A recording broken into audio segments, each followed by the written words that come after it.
If you've been living your whole life with the oppressive effects of early trauma, you can't always see it. The need for love and belonging and peace inside can be so great sometimes. It'll drive you to do things that make you feel ashamed later. Shame is its own type of oppression, and it's confusing. But when you've lost your way on the path to becoming the strong and beautiful and healed person who you're meant to be, that shame can be a doorway. It can show you another way forward. And to be honest, a lot of people aren't courageous enough to go there. They encounter their own shame and they run away from it. They collapse, they shut the door, they just want to blame other people. It takes courage. And there's a powerful moment that can come to you, not despite your mistakes, but because of your mistakes. And because of the shame, it becomes impossible to defend yourself any longer against this thing that needs to be seen and acknowledged. And it's in this place of pain where your worst mistakes just might be healed. So my letter today is from someone I'll call Serena, and she writes, "Dear Anna, I need help. A 9-year relationship with a married man ended a couple years ago because his wife found out about our relationship.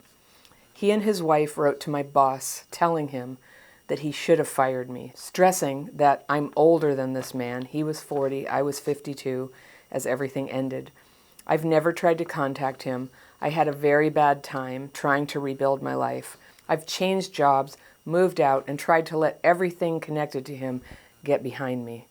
Of course, I've had a very bad childhood. Both my sisters suffered to such an extent that they turned out to become seriously mentally ill, schizophrenia, etc., she says. You understand how this works in life, and we stay with people who do not care at all about us, because for us, it is enough to have someone to love without even needing to be loved back, which is so useful for a man who is cheating on his wife. I take full responsibility for the harm I've caused to the wife of that man. They have 2 daughters. It was very hard already during the 9 years, thinking I was doing something wrong. But, well, I've chosen to do what apparently he was needing. I've really huge problems too, starting any relationship. I feel very bad with 99% of people. I had to come back and circle a couple things I want to talk about here, so I got my pencil. I feel very bad with 99% of people, even if nobody knows about it, because I hide my discomfort and everybody thinks I'm outgoing and happy. That's what we call a covert avoider. Okay, so I stay alone and I do not wish to have any man in my life. The man started to pay visits to my LinkedIn account, which I use for my work, and this is worrying me. I miss the possibility to love someone even if I do not want to have a man in my life. I'm profoundly convinced I have to stay away from him. But this is the logical part of myself. I'm afraid of the irrational part of myself. You know, that people like us have a black hole inside which can easily eat our lives before we know it. If he were so stupid to pop up again, I'm not sure that I would have the strength to stay away from the big mistake, to start to talk with him again. I know you say that we CPTSD people tend to start relationships too quickly, but I need years before I can build any trust, and this never worked with normal people. You go slowly in relationships. Okay. The married people are not in a hurry. They can comfortably wait, so here we are. He took time and built up intimacy with me day by day in about 2 years, and he was my boss, she says. Oof. Before something started between us, I was coming out of the darkness of a profound mourn. My mother had died of pancreatic cancer, and she was the person I loved beyond every limit, even if she's always been very avoidant. Aha. She had been abused all her childhood and had problems to be loved, I imagine. About my father, well, I do not write a word. It's too difficult. Okay. So here we are. I need some words to hold my position that is staying away from the wrong situations and wrong people. You know how hard this is with a wrong background. I send you a big hug and thank you so much for being the lovely and brilliant person you are. With a lot of gratitude, Serena. Oh, thank you. Thank you for your kind words, Serena. I feel for you so much. I'm so proud of you. I'm just so proud of you. You're like so many of us, vulnerable, needing love so bad that you end up 9 years. Oh, that must hurt so much. That's so much of your life and so much time when you didn't get into a relationship that was durable. And you're not alone. Even people who didn't have trauma have long relationships end. Yeah, I hear you. This is very sad. The whole time he wasn't really with you and he had a wife and, oh dear. And it's been 2 years. And so I hear your question. Your question is, how do you stay away from him if he tries to make contact? So first of all, if it's any comfort, it's not unusual for people to just look at a LinkedIn profile, and it doesn't mean necessarily that they're going to contact you. And I know you know this, but I'm just going to put it out there. There's that, what you can do with LinkedIn is you can stop paying the extra money. You have to pay the monthly fee to see who's looking at your profile. And I know for a fact that for some people that is a trigger, and they're always wondering who looked at them. And some people hide their settings, and you just see that somebody in this industry looked at you, and you're like, could it be? Could it be? And that's like classic limerence behavior, right? Where you're looking for that stuff. Now, I'm not hearing that from you. I'm hearing you just saw that he looked.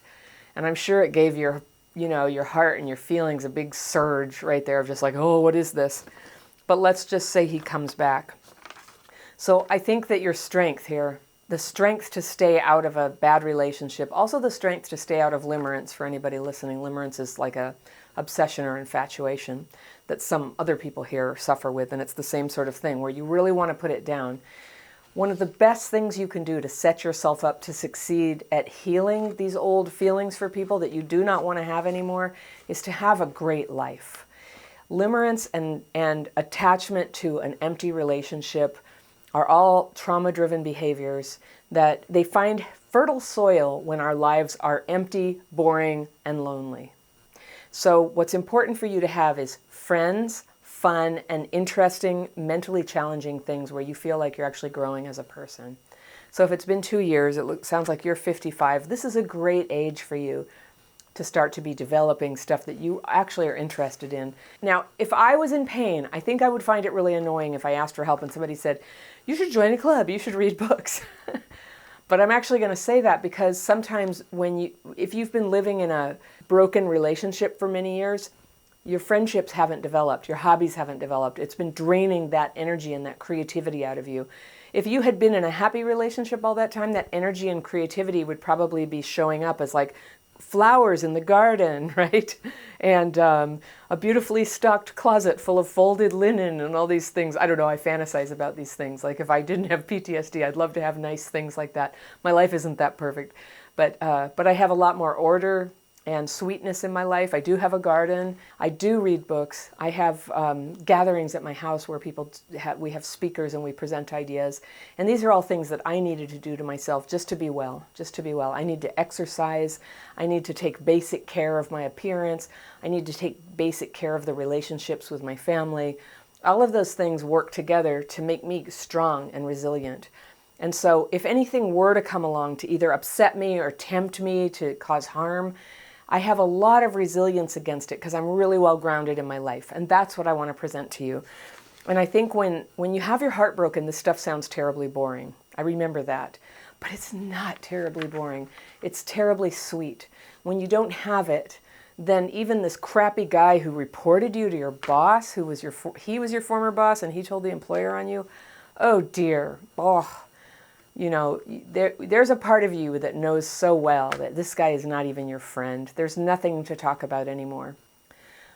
But I also want to talk about the shame you feel. I read your letter before I read it aloud, and I remember my first kind of like impression of your letter was that there was a lot of shame there and that you were struggling a bit with it.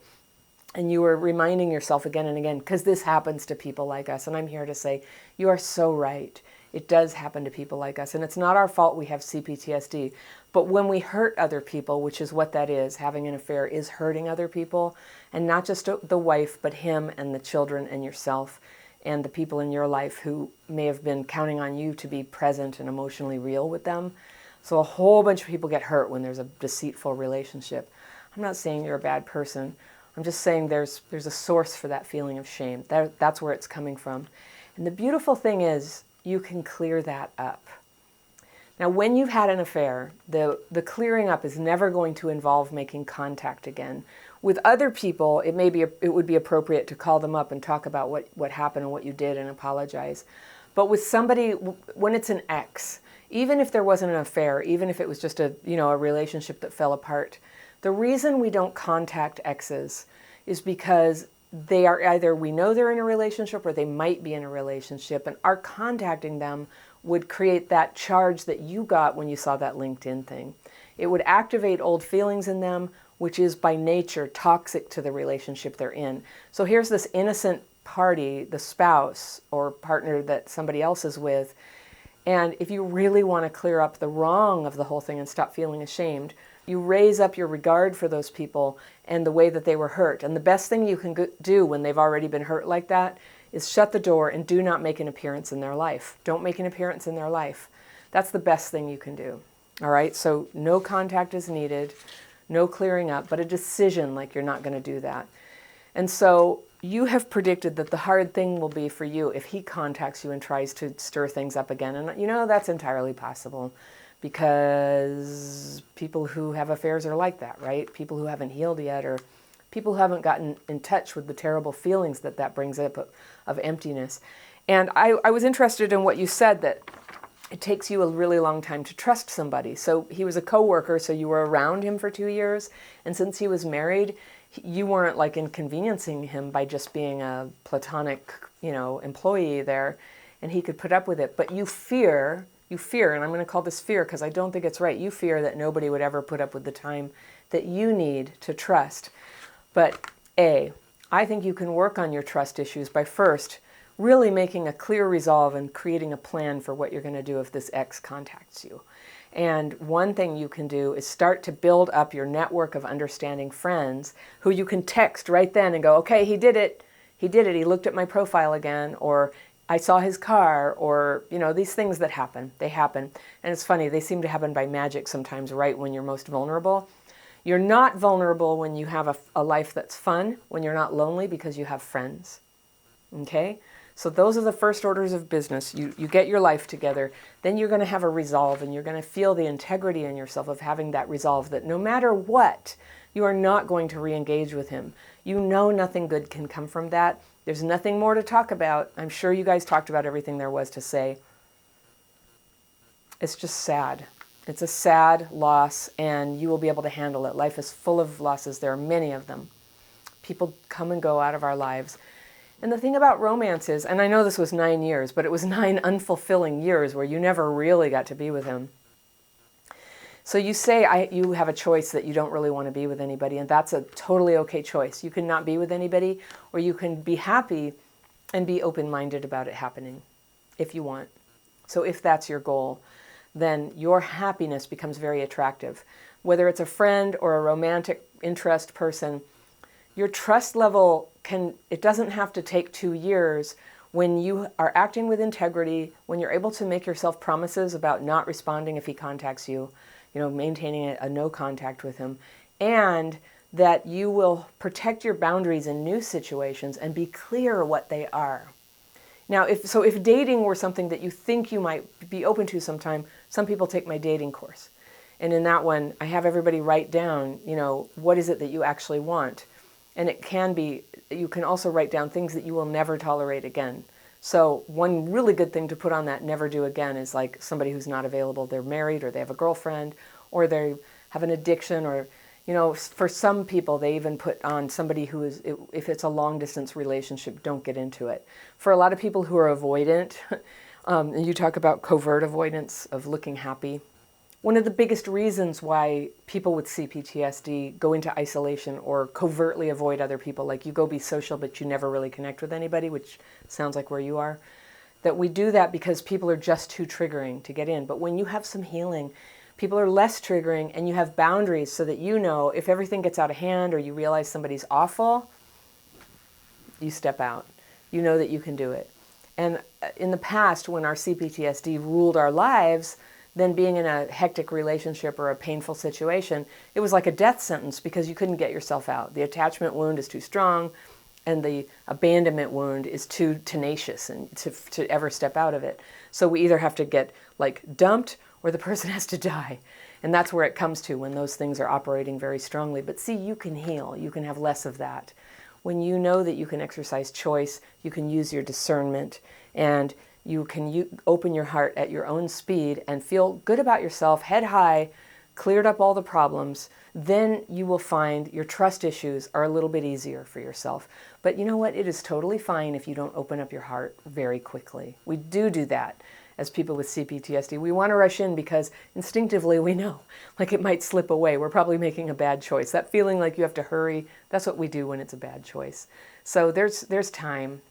There's time for you to hang out and pay attention and use dating. If you decide to ever date again, use dating as a way to decide to take in information. Do I like this person? Do I want to let them in my life? That's appropriate. So I think that you're in a good spot. I think you're in a good spot. And I just can intuit that you're having trouble forgiving yourself for what happened. So I just wanted to give you one final thing about what to do about that feeling of like, if you feel like nothing you do could ever set the thing right, being that I don't recommend you make contact with the family again, is you become ready, should you ever bump into a member of that family on the street, that you know what you would say. You know what you would say. There's a very small chance that would happen. You run into the wife, you're both confronted with each other, you would know what you need to say. You would be ready, you would have done the work. And you can get help with that kind of thing from a therapist or a 12-step program, or in my courses and my membership program. You can get help from others sort of determining, how would I apologize for this? I also have videos on how to apologize. So you would be ready to apologize. And just knowing and doing that work, I think it's important to work it out with another person, and you read it to a friend. You read it to an understanding friend who understands what you're doing, and they hear you and they say, yes, good work, Serena. That's good. If you ever run into that person, that would be a good thing to say. That way, you've done the work in your heart, and you're going to find each time you do the work like that, you can hold your head up, you can feel the integrity of yourself, and you will have the capacity to trust people more because you can trust yourself more. So many of us have lost relationships in the past. If you want to watch a video that's about finding love after all of that has happened, I've got this one lined up for you right here, and I will see you very soon.